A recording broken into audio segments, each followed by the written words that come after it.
Okay, the iPad 2 is here. Steve Jobs unveiling Apple's updated version of its tablet computer, of course, yesterday at that huge event in California.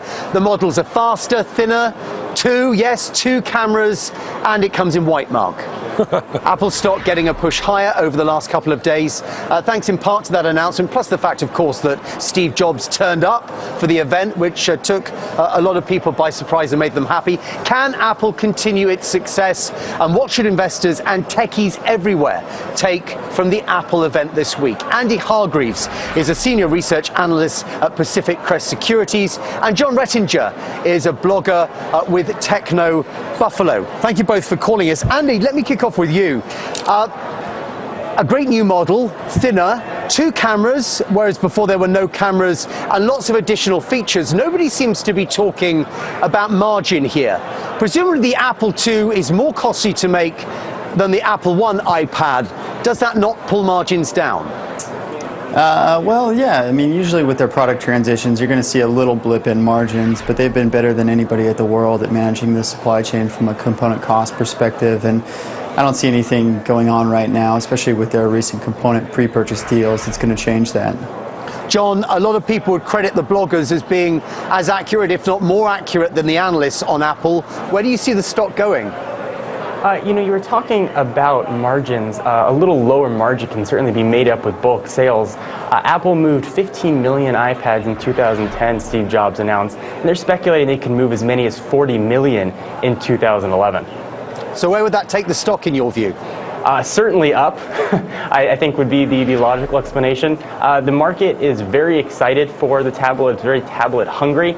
Certainly Apple's been a beacon of innovation in the past. The iPad 2 is viewed a bit more evolutionary than revolutionary, but still bringing a lot of features that people were expecting and hoping for. I guess the market there's a significant, pun intended, core of Apple buyers who are going to buy whatever the company comes out with, aren't they?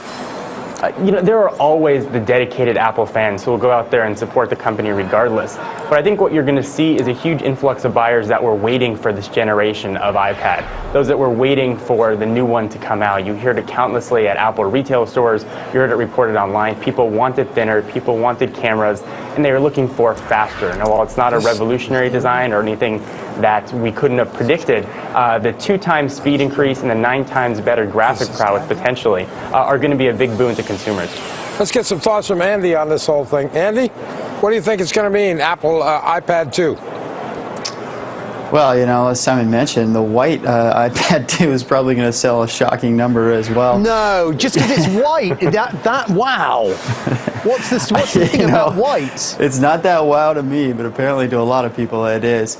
I step back again and always look at the ecosystem advantage that these guys have, and there's just nobody that can match them on content and apps. And really, the hardware improvements are nice. They are evolutionary, but it's the software and the ecosystem that drives sales, and I don't see anything changing the momentum that they have.